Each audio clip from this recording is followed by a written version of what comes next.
Welcome to Better Credit, Better Home, your source for the latest local and national news that can impact you if you are in the market for real estate. Here are your hosts, the Kingwood mortgage guy, Mike Durr, who uses his 25 years as a mortgage professional to help people improve their credit, and Joe Salas, an accomplished home inspector, real estate agent, and trainer of new agents for Byrd Property International. Together, they will help you understand what you need to know to get the most out of your real estate investment. Let's get started. Let's get started. Yes, let's do that. So I am by myself today. I hope that doesn't bother you. Look forward to going over some what I think is really terrific information, particularly if you're a Texan.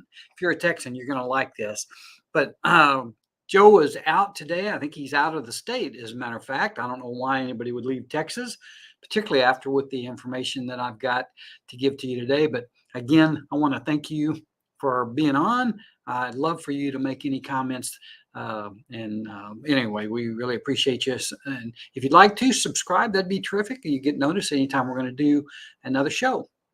So I had the occasion every year we have to do 8 hours of continuing education. And I had chosen for the last 6 years, instead of doing it online, a lot of people do it online. It's probably less expensive. I personally just don't love doing the online thing for 8 hours. It just drives me crazy. But I do like going out to Champion School of Real Estate and listening to the director of the mortgage training group there, Paul St. Amman. Now, I will tell you, it's a combination of obviously the continuing education thing, but probably more important to me is it's a group of people, very loyal people. The people that were in my class 5 or 6 years ago were consistently at the same class. And I don't know how that happens, to be honest with you, but it's an opportunity for some of the real strong mortgage professionals in our industry to get together. And there's a lot of discussion. There's a lot of problem solving. There's a lot of just information. It's like a mastermind, if you will. And of course, Paul's the one that brings all that together, promotes the discussion. And I did get an awful lot about it. I mean, I did get a lot out of it and feel very strong. As a matter of fact, the information that I'm going to present today is based on the information that was presented to us. Now, I have cut out about 50 of the slides. I mean, this was a long presentation, but it starts with this. It starts with the COVID-19 recession and the Great Lockdown, and how thousands of businesses were forced to shut down, and our whole economy basically just went to HELL. I mean, it was just a dramatic thing. And not only the result of that, but some of the things that we did to make it easier on the public is one of the reasons we're in the situation that we're in today. And it's not a good position. Excuse me. So that's what we're going to go through. And I'm going to flash through this thing quick. I don't want it actually go through this first part. Federal physical response to COVID, the 6 laws that funded pandemic relief programs. This started in March of 2020. It ended up being something like $7.8 billion. The first one. The Family First Corona Response Act, $15.4 billion. And then there was another, ended up being $2.1 trillion in aid. And paycheck protection, everybody should remember getting their paychecks at that time. I mean, I think it was maybe more than one or two for $1,200. I mean, it was just coming right out of the government. And of course, the government money is our money. So I'm going to go through this fast. This is not the part that I love, but I do want to kind of set the tone for it, is that 4.6 trillion over the course of 20 and 21 was spent to help not only the pandemic response and the recovery for all the people that, had trouble getting through that period, whether it was job layoffs, the inability to do anything. You couldn't go shopping. You couldn't travel. You had to just hunker down. So this was a trauma. And of course, the result of that is that our government changed their monetary policy. Federal Reserve cut its target for the federal funds rate by a total of 1.5 percentage points at its meeting on March 3rd, and then again on March 15th, 2020. These cuts lowered the funds rate to a range of 0.025. Now, you have to understand right now we're in the 5. So there's 5 points that they've changed it from that time. On March 15, 2020, Fed announced it would increase its purchases of Treasury securities, mortgage-backed securities, and purchases were undertaken at an unprecedented rate of between 125 billion daily, 75 billion in Treasuries, 50 billion in the MBS, mortgage-backed securities, from March 19th till April 1st of 2020. Now, where we're at right now is the government is selling those same bonds that they were buying at that time. And every time that they buy something or they buy bonds from this market, that lowers rates. That means that there's a market for the bonds, and the government was one of the people that were buying the bond. Now they're selling, and so somewhere in between the 2.5% to 3% rates that we had back in March of 2020 and the 7% and 8% rates that we have now, there's some kind of medium point there where they're not selling and they're not buying.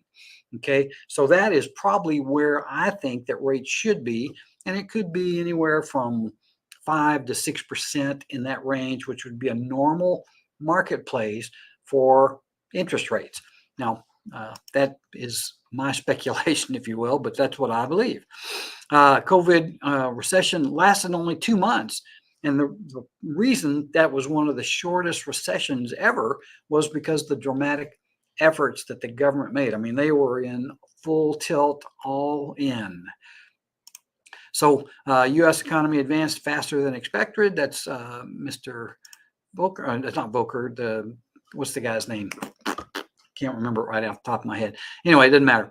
Household's personal saving rate at that time, because we weren't doing anything, there wasn't anything to do, was 33.8%. Americans collectively added $4 trillion to their savings account since early 2020 because there wasn't any place to spend your money. All right. So that was kind of an interesting thing. It wasn't necessarily a bad thing. But when we finally came out of the COVID issues and we could actually get back out, they call this revenge spending. U.S. consumers have spent more than $3.3 trillion that they saved up during the pandemic. And they bought homes, they took vacations, they did home repairs, they went to restaurants, they bought cars, they bought appliances, they bought electronics. I mean, all of those things were dramatically, or there was a surge of buying frenzy after this time when we couldn't do anything. I don't know if it was a revenge type thing. It was just people needed that stuff. The most well-known indicator of inflation is the Consumer Price Index, CPI. For the 10 years between 2012 and 2021, the average inflation rate was 1.88%. That's what they're trying to get back to now. Inflation rose significantly in June 21 to 9.1%. Highest since inflation rates was November 1981. Now, if you remember, the Fed response at that time was that it's only transitory, and they didn't do anything about it. Now, this was a big mistake, but that was the response. It's transitory. Well, it wasn't transitory. What caused the inflation? Well, it was high demand, low supply. Remember, there were physical and monetary policies that were being taken place there, but the big one was supply chain crisis. And then we also, on top of that, had the Russia invasion of Ukraine. And then I'm not sure the corporate greed was one, but definitely the supply chain seemed to put a kink in just about everything. And that was one of the things that we're trying to resolve right now, is that a lot of the goods that we needed, particularly during the COVID thing, were supplied come from China. So that was part of the supply chain. Now, that wasn't everything, but that was just an example of what was going on at that time. The fall of pandemic excess savings. Americans are saving far less than normal in 2023. So fast forward 2 or 3 years, the U.S. personal savings rate was hovering around 4.6% in May of 2023. And that's well below the average annual rate of more than 8%, which traces back to 1959. So where people were saving money on average about 8%, it went up to 33%. Now in June of 22, the rate dipped to 2.7%. That's a 15-year low. So this is kind of like the swing, a huge swing of having too much money and nothing to do, to now we want to go out and do things, and we basically spend our savings, and the cost of doing all those things is more expensive than it was. Here's a note. I think this is kind of a good slide too. Personal savings in the U.S., savings quarter of Americans have few, 1 in 10 have, and I'm going to do this. Let's see. There we go. So make sure I can read this. How much, if anything, do you have saved at the moment in all your saving account? And this is percent of U.S. adults. So 12% have zero. If you have less than $1,000, that's 27% of, it says here, Americans. So that's U.S. adults, 27% have less than $1,000. If you have between $1,000 and $9,999, that's 18%. If you have between 10 and 49, excuse me, I got this cough, 10,000, 49,999, 11%. And if you have more than $50,000 or more saved, then you're in the top 11%. Now, this is a representative survey amongst U.S. adults as of May of 2023. And let me tell you, if you go and just the under $10,000, that is 45, 55, 59%, or 57%, I think. That's just too low. So that's something that we've got to resolve, right? That's not a healthy place to be. Federal Reserve's inflation response. Inflation now is public enemy number one. Should have probably been a little earlier. March 16, 2022, the Federal Open Market Committee enacted the first of what would be 11 interest rate increases. The goal to arrest a stubborn inflation wave, the central bank official spent the better part of a year dismissing as transitory. So the Federal Open Market Committee, these are the ones that said, oh no, it's no big deal. It was a big deal. Interest rate outlook. Well, will the Fed raise interest rates again in 2024? You know, it's open. It's up in the air right now. Fed chief opens door to even higher borrowing costs. And this guy is focused on making sure that we get inflation down. And let me tell you, it seems to have been coming down, even though it's hard to see that evidence. There are things that are listed in some of the government stats, but to be honest with you, I'm not seeing it personally. So I don't know what's going to happen. There are a list of people in here that you're going to see are kind of projecting what interest rates are going to do. So mortgage interest rates, November 2022, the average 30-year mortgage rate topped 7% for the first time in more than 20 years. Mortgage rate soared to more than 7% as the central bank raised its benchmark policy rate in 2022 at the fastest pace in 40 years. So what happened is they raised rates so fast that the market changed dramatically, and a lot of people that were out there looking for houses, at one point in time, they were approved at 4, 5, even 6%. Next thing they know, it's 7 and 8%. Just wasn't fair. It was too fast. This is the chart of the way rates have gone. And obviously you can see in 2021, this area right here, this is when rates were good, and they just kind of skyrocketed back up. And there's nothing that we can see in this recent history that would be anything like this. Mortgage rate predictions for 2024. The Mortgage Bankers Association 30-year fixed mortgage rate will average 5.9% in quarter 4 of 2023. Wrong. rates to slide to 4.9% by quarter four in 2024. Well, they're not right now, and I'm not sure they're going to be right later, but boy, that's sure appealing. Wouldn't 4.9% be a great rate right now? Goldman Sachs says 30-year fixed rate mortgage rate will end 2023 at 6.4%. In 24, Goldman Sachs expects the 30-year fixed rate will be an average of 5.9%. Well, I don't think this is going to be right. Let's see what somebody else has to say. Fannie Mae. Fannie Mae, 30-year fixed rate mortgage will average 6.6% in quarter four of 2023, grind down to an average of 5.9 in quarter of 2024. Expect mortgage rates to average 6.1% in 2024. Now, I've talked before, and you get rates down, sneaking in the fives again, you're going to see an explosion of housing activity. And it will be good, but it will also, there's some things that will go along with it that won't be so good. More mortgage rate predictions for 2023. The National Association of Realtors, 30-year fixed rate mortgages will slide to 6.4% before the end of 2023. And we're running out of time. I hope they're right. And then to 6% in 2024. Morgan Stanley, that's a name you've heard, project that the 30-year fixed mortgage rate will start 2024 at 6%. You know, these guys may all be right, but I just don't see that happening when we're in late October of 2023. It's just not enough time for that to happen. I don't know. Maybe it will. I hope so. Scotsman Guide. Scotsman Guide is a big magazine for mortgage loan originators.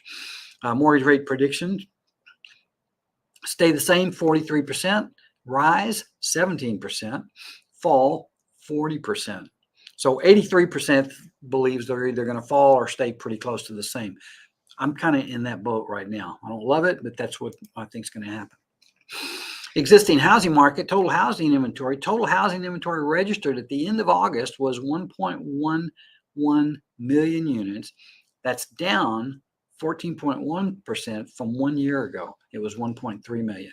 So inventory is a factor. That's one of the reasons that the housing prices aren't going down. There's just not enough of them. Median existing home price reached $407,100 in August. That's up 3.9% from a year ago. Again, the culprit is the lack of inventory. And then this little cartoon I saw in the U.S. economy heading for a recession. I actually hope that there's a recession, because that is what the Fed is trying to do, is to bring about a recession so that everything will kind of tamper down for a while, so that the cost of goods can be built up possibly, and interest rates can go down, and we can get back on a track that's a little closer to what our normal has been. Right now, it's not normal. Government is causing a credit card debt crisis. Now, this is a big one. Total credit card debt topped $1 trillion in the second quarter of 2023 for the first time ever. The average interest rate for all cardholders jumped to more than 21% in August, the highest on record. Now, I'm going to say this, and this is not going to mean anything to a lot of you, but for the people, the 65 or so % of the people that own homes that have a lot of equity in their homes, this is an opportunity to use some of that equity and to pay off some of that credit card debt.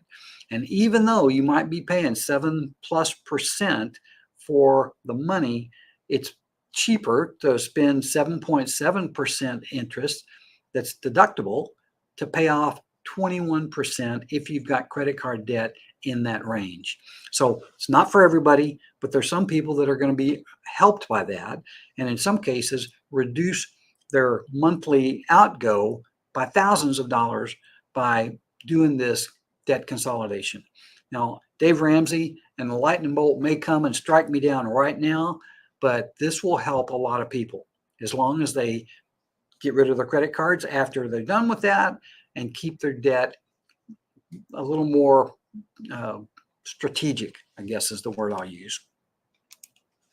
All right, this is the fun part. Now let's see. Yeah, I've got some time to go through this. So this is Texas Economic Indicators, which is what this is all about. I love this information. So the economy of Texas, the gross domestic product. Texas has the second largest by GDP in the United States. Gross state product of $2.355 trillion. Texas is the ninth largest economy among nations of the world by GDP. We're ahead of Canada, South Korea, Russia, and Australia. So that's something to put your hat on, but that's just the start. Energy. Texas is the top crude oil and natural gas producing state in the nation. 42% of the nation's crude oil production, 27% of the nation's natural gas production. Texas has the most crude oil refineries and the most refining capacity in the nation. 32 petroleum refineries process 5.9 million barrels of crude oil per calendar day, 1/3 of the nation's total refining capacity. Texas generated 28% of all U.S. wind-sourced electricity, leading the nation for the 17th year in a row. Wind power surpassed the state's nuclear generation for the first time since 2014 and exceeded coal-fired generation for the first time in 2020. So why is it I'm telling you this? Because Texas is a great place to be for now and in the future. And it's one, well, you're going to see this. I don't want to get ahead of myself. Port of Houston, first ranked U.S. port in foreign waterborne tonnage, 220.5 million short tons. That seems like a lot. I don't even know what that means. 439 billion in statewide economic value, nearly 20% of Texas GDP, 1.54 million jobs in Texas. It's just the Port of Houston. Healthcare. Texas Medicare Medical Center is the largest medical center in the world. MD Anderson Cancer Center, Texas Children's Hospital, TMC Helix Park Campus, annual impact of over 5.4 billion, 23,000 permanent new jobs. It's a lot. Computer technology. Austin area is often nicknamed Silicon Hills because of the concentration of semiconductor design companies. This is a list of them: Advanced Micro, Cirrus Logic, Freescale Semiconductor, Intel, Silicon Labs, and not because they're a silicon company, but Tesla is in Austin also, or Round Rock, I think. Dell Computer headquarters is located in Round Rock. Major offices for Google, Facebook, EA Games, no idea what that is, and Apple are also open in the Austin area. North Dallas, called the Telecom Corridor or the Silicon Prairie for the area's high concentration of information technology companies. TI, Perot Systems, EDS, AT&T, goes on. Cybersecurity and cloud computing. San Antonio, Cyber City, USA, has the most cybersecurity workers outside of the Washington, D.C. area. Rackspace Technology is a cloud computing company serving over 140,000 business customers, including most of the Fortune 100. Aeronautics, Dallas-Fort Worth International Airport, size by land size, largest airport in the state, second largest airport in the United States, fourth largest in the world. This is all Texas stuff. Dallas-Fort Worth International Airport, in terms of traffic, busiest in the state, third busiest in the nation, sixth busiest in the world. Lyndon B. Johnson Space Center, Clear Lake. Direct and indirect employment, 52,352 people work there. Contributes more than $4.7 billion to the Texas economy. SpaceX Starbase is the world's first true spaceport located in South Texas. It is home to SpaceX next generation Starship rocket factory and launch pads and is known as the Gateway to Mars. Estimated $900 million in gross economic output for 2023. And this is killing you, isn't it? Agriculture, well, duh. Most farms, U.S., both in terms of number and acreage, leads the nation in number of cattle exceeding 13 million head. Texas is king of cotton, leads the nation in cotton production. In 2022, Texas generated about 24.7 billion with a B, in agricultural cash receipts. Texas headquarters of 55 Fortune 500 company, 2 of the 10 largest companies on the Fortune 500, energy company ExxonMobil and drug maker McKesson up in Irving. Employment growth in September leads to more records in Texas. Total number of employed persons reached a new record high, adding 40,000. This is in September. 31 consecutive months of growth. The state's unemployment rate is 4%. Texas employment since July 2022, Lone Star state employment grew by 441,700 positions, again leading the nation in the number of jobs added over the year. Texas leads the nation in sustainable growth, job growth, with more than 2.7 million positions added in the past decade. Texas civilian labor force grew over the month to 15,078,400 in July of this year. Texas population. Texas, I think I mentioned this a couple of weeks ago, is now home to 30 million people.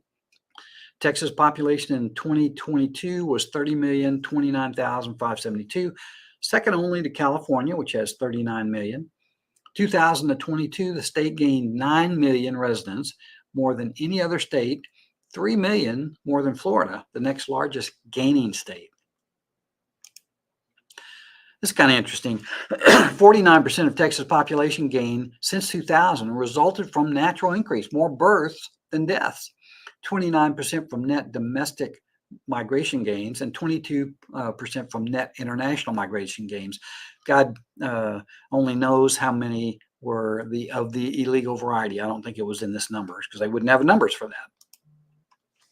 Here's interesting. State sending the most people to Texas in 2021.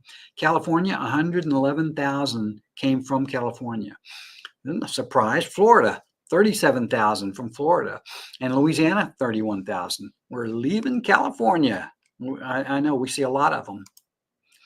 U-Haul Growth Index in 2022. Texas is the #1 growth state for the second consecutive year and the 5th time since 2016.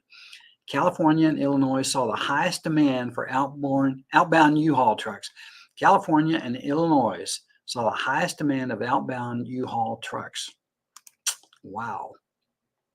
Demographic profile of new Texas residents, 55% are between the ages of 25 and 44. 67% have children, 47% rent their homes. You hear that, realtors? 47% rent their homes. They need to buy homes, and they will as soon as we make it so that they can. Texas population, 45% have bachelor's degree or higher. 80% earn more than the median income of current Texans, which is about $63,000. 44% have occupations in business, computer engineering, and healthcare. These are good people. Why Texas? People are moving to Texas for a variety of reasons, including endless job opportunities, cost of living. We have one of the lowest cost of livings in the United States. No state income tax. Now, we do have real estate taxes. And then top-notch higher education. I love this coffee cup. This was Paul's. Only smart people move to Texas. Well, I'm not sure that's 100% true. But listen, that's the end of this presentation. I got it in. I mean, I went really fast. I know I went too fast. But if you have any questions about this, or if you'd like to ask any questions, I would love to give those to you. My phone number, I'll just give it to you real quick. You should have it already, 281-348-9899. You can go to kingwoodmortgageguys.com. That's my website. If you wanted to contact Joe, I don't have Joe's number right at the top of my deal right here, but Joe Salas works for Jane Byrd International, or Jane Byrd Property International. He not only is a trainer of the new realtors there, but he's also one of the best inspection guys out there also. So anyway, if you need to reach him, call me. I'll give you his number, 281-348-9899. And listen, please, if you stayed through this, hopefully it was entertaining for you, or you got good information for it.